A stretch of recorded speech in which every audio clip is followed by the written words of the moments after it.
أن سيدنا وحبيبنا ومولانا محمدا عبده ورسوله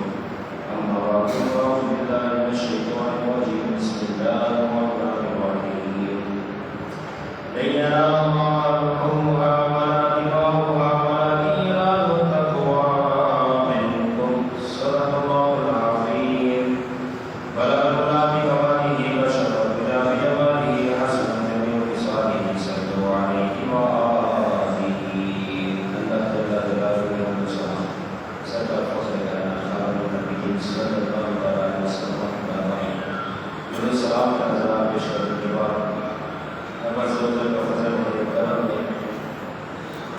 ہمیں یوم النحر یعنی 10 ذوالحجہ عید الاضحیٰ کا یہ مقدس دن دیکھنا نصیب فرمایا، اور ساتھ ہی اجتماع میں آنے، کچھ سیکھنے سمجھنے،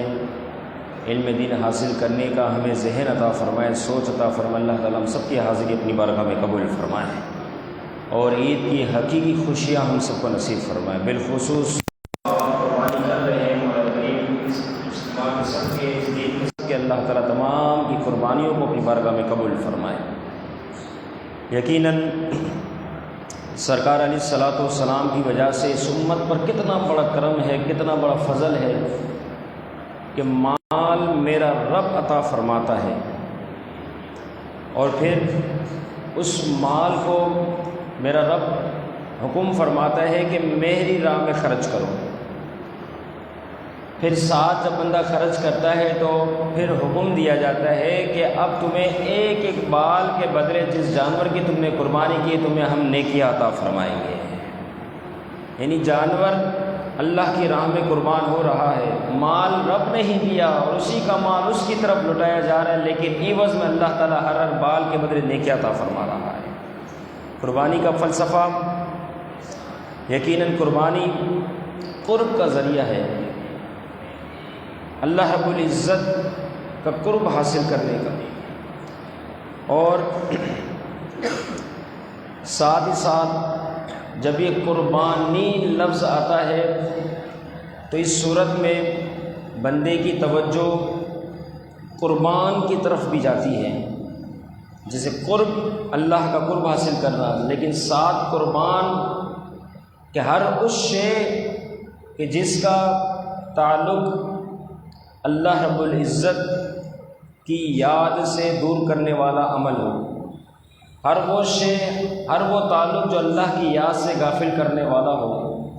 جو غفلت کی طرف لے جانے والا عمل ہو، ان تمام سے بالخصوص نفسانی خواہشات، جھگڑے فساد، گالی گلوچ، معاشرے کے دیگر خرافات، ان تمام کو بھی قربان کرنے کی نیت سے در حقیقت جب جانور پر چھری پھیری جا رہی ہو تو یہ بھی نیت شامل حال کی جائے کہ اللہ میں اب نفس خواہشات جو میری ایسی چاہتے ہیں جس کی وجہ سے میں تیری عبادت سے دور ہوتا ہوں، مولا میں اسے بھی قربان کرتا ہوں تاکہ آئندہ میں صحیح طور پر سچا مسلمان بنتے ہوئے صحیح طریقے سے تیری عبادت کر سکوں۔ یہ بھی در حقیقت آج کا دن ہمیں یہ بتاتا ہے، قربانی کا مقصد صرف یہ نہیں ہے کہ ہم جانور خریدیں، اس کو چارہ کھلائیں، بعد میں کسائی کے حوالے کریں اور اس کے بعد اس کو ذبح کر لیں، پھر گوشت کو تقسیم کر کے فارغ ہو کے بیٹھ جائیں۔ قربانی در حقیقت ایک عظیم یاد کو تازہ کرتی ہے۔ قربانی کا فلسفہ اگر دیکھا جائے تو اس کی ابتدا تو آدم علیہ السلام کے دو صاحبزادے حابیل اور قابیل، اس وقت سے سلسلہ شروع ہوا، لیکن وہ زمانہ، وہ وقت ایسا تھا کہ جب قربانی ہوتی تھی تو آگ اترتی تھی آسمان سے، جس کی قربانی مستجاب ہے، وہ آگ اس قربانی کو جو ہے وہ جلا دیا کرتی تھی، لے جایا کرتی تھی، اس طریقے سے اپنی جانب متوجہ کر دیا کرتی تھی، جس سے پتہ چل جایا کرتا تھا کہ یہ قربانی رب کی بارگاہ میں مستجاب ہو گئی۔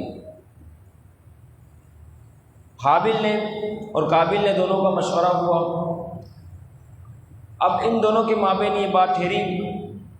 ایک طویل واقعہ ہے، مختصر یہ کہ حابیل نے جو ہے قربانی کے لیے ایک جانور کا سوچا، وہ ہے مینڈا،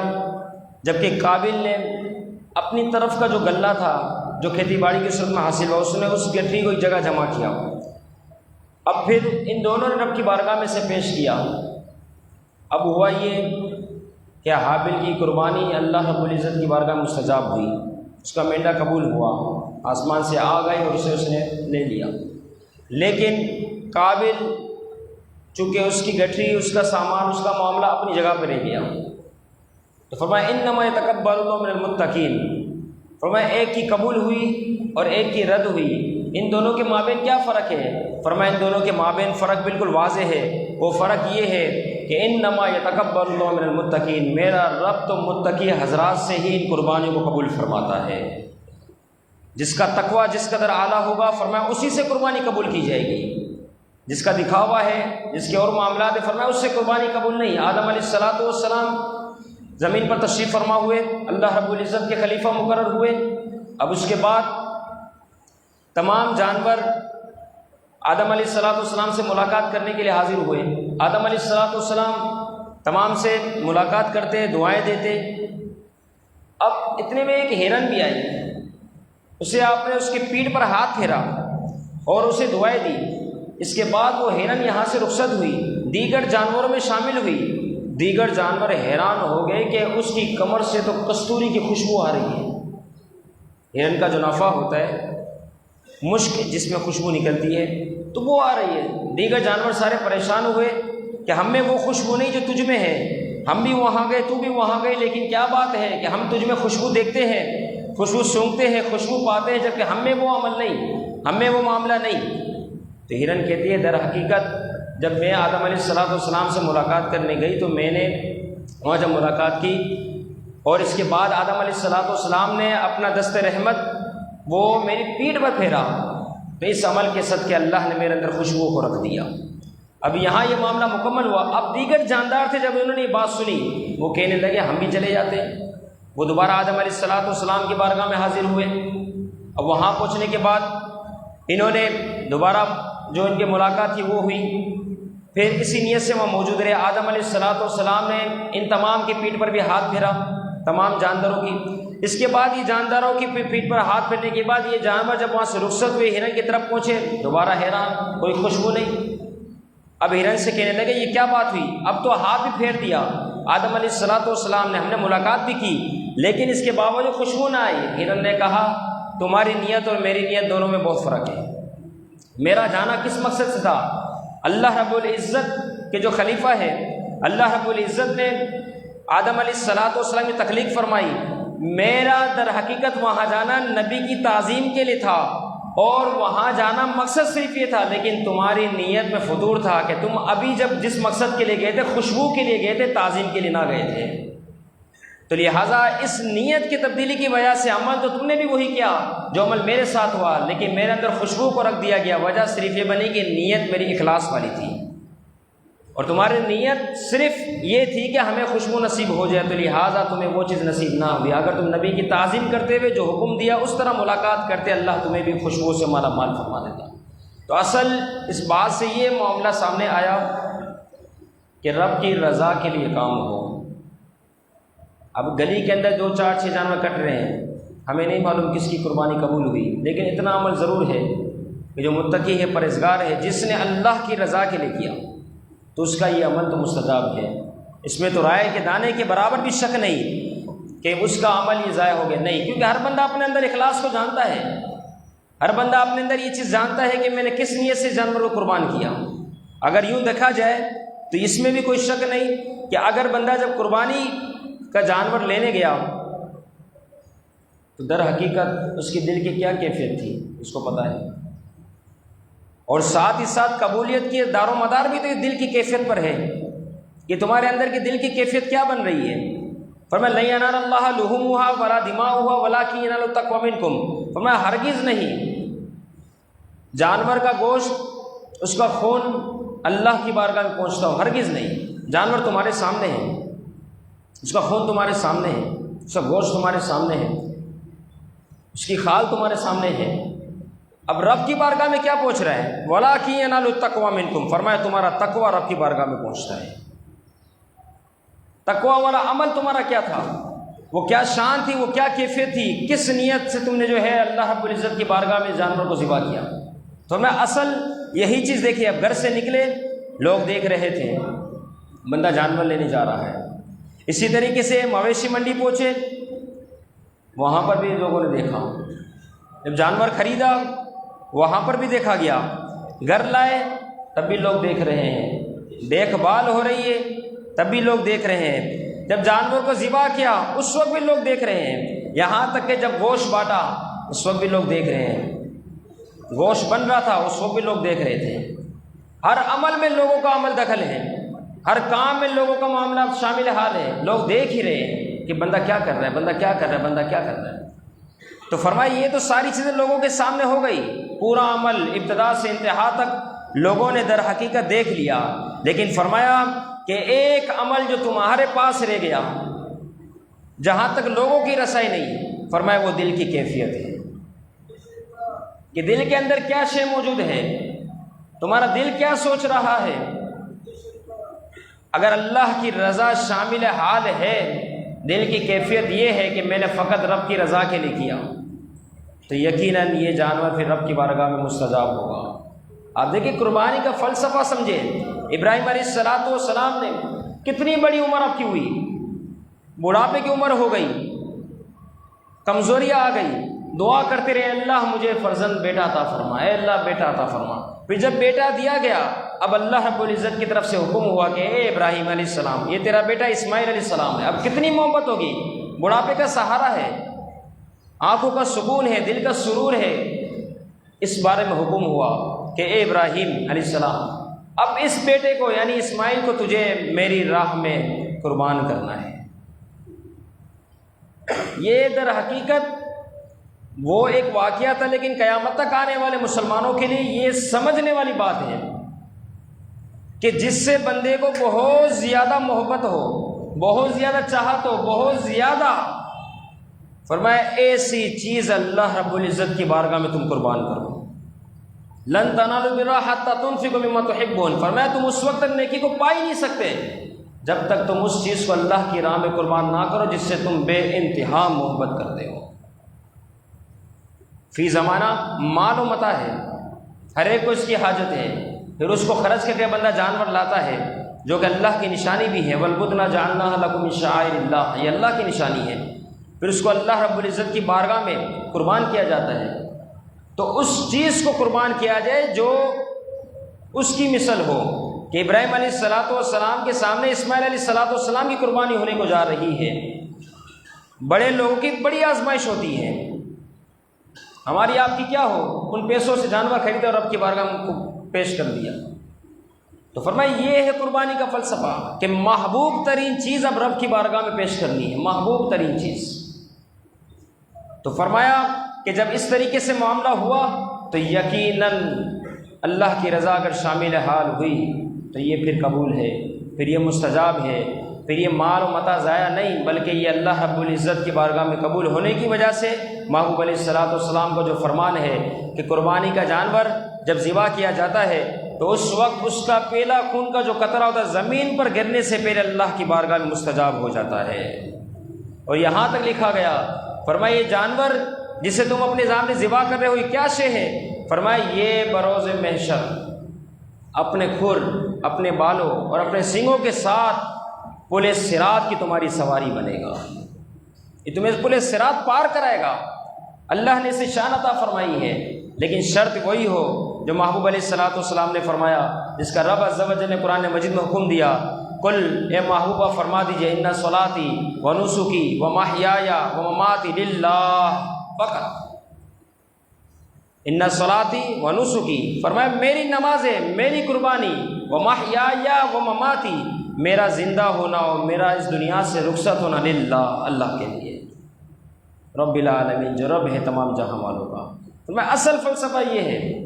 کہ یہ سارے معاملات فقط للہیت اللہ رب العزت کے لیے ہو، فقط میرا رب مجھ سے راضی ہو جائے، مجھے تو وہ کام کرنا ہے جس سے میرا رب مجھ سے راضی ہو جائے۔ تو فرمایا اس کی شان بہت اعلیٰ ہے، اور اتنے کچھ ہونے کے باوجود، صاحب نصاب ہونے کے باوجود پھر بھی وہ قربانی نہ کرے تو محبوب علیہ السلام نے فرمایا من وجد ساعۃ فلم یداہا فلا یقربن مصلانا، فرمایا ایسا شخص ہماری عیدگاہ کے قریب بھی نہ آئے کہ جو صاحب استطاعت ہونے کے باوجود قربانی نہ کرے۔ کہ قربانی کیا شے تھی؟ آپ علیہ الصلوۃ والسلام نے فرمایا من عمل آدمی من عمل یوم النحر احب الی اللہ من احرق النوم، فرمایا من احرق الدم، فرمایا قربانی کے ایام میں اللہ رب العزت کی بارگاہ میں جانور قربان کرنے سے زیادہ کوئی عمل محبوب نہیں ہے، سب سے زیادہ محبوب عمل یہی ہے، لہذا خوش دلی کے ساتھ قربانی کی جائے۔ عید کے دن کا وظیفہ جو کہ ہمارا معمول بھی ہے، اس سے پہلے کہ یہ وظیفہ بتایا جائے، جب جانور ذبح ہو تو جس کا جانور ہے وہ سامنے کھڑا ہو، افضل یہ ہے کہ وہ اپنے ہاتھ سے اپنے جانور کو ذبح کرے، افضل یہ ہے، اور ساتھ ہی ساتھ جب ذبح ہو جائے تو کسائی کو مزید چھیڑ چھاڑ کرنے نہ دیں، ورنہ وہ ذبح کرنے کے بعد اس کی کھال اتار دیتا ہے 1 سیکنڈ کے اندر، کہتا ہے جلدی ٹھنڈا ہو جائے گا، اس کی شریعت نے گنجائش نہیں رکھی، صرف ذبح کیا جائے گا، آگے مزید چھری چلانے کی گنجائش نہیں، لہذا اس عمل سے روکا جائے۔ پھر کھڑی کھڑی چھریاں مارتے ہیں، یہ اپنا وقت بچانے کے لیے جانور کو فضول کی ایذا دیتے ہیں۔ آپ علیہ الصلوۃ والسلام کی بارگاہ میں ایک صحابی حاضر، یا رسول اللہ بکری میں جب ذبح کرتا ہوں مجھے بڑا رحم آتا ہے، محبوب نے کیا دعا دی؟ کیونکہ یہی حکم ہے نا، فرمایا جانور کے سامنے تو چھری بھی تیز نہ کرو، حالانکہ وہ جانور ہے جسے تم اپنے سامنے باندھتے ہو، بھاگ نہیں سکتا، لیکن فرمایا اس کے سامنے تو تم چھری کو بھی چھری تیز نہ کرو، کیونکہ وہ جانور ذبح ہونے والا ہے، اسی چھری سے اس کو ذبح کیا جائے گا، اس کو اس سے تکلیف ہوتی ہے، یہ بھی عمل کرنے سے منع کیا۔ تو صحابہ نے جب صحابی حضور کی بارگاہ میں عرض کرنے لگے، یا رسول اللہ صلی اللہ علیہ وسلم میں بکری جب ذبح کرتا ہوں مجھے رحم آتا ہے، فرمایا تو اس پہ رحم کہا تھا، اللہ تجھ پر رحم کرے، تو رحم کا تو حکم دیا گیا، جہاں تک شریعت حکم ہے کہ اس طرح ذبح کیا جائے اسی طرح ذبح کیا جائے،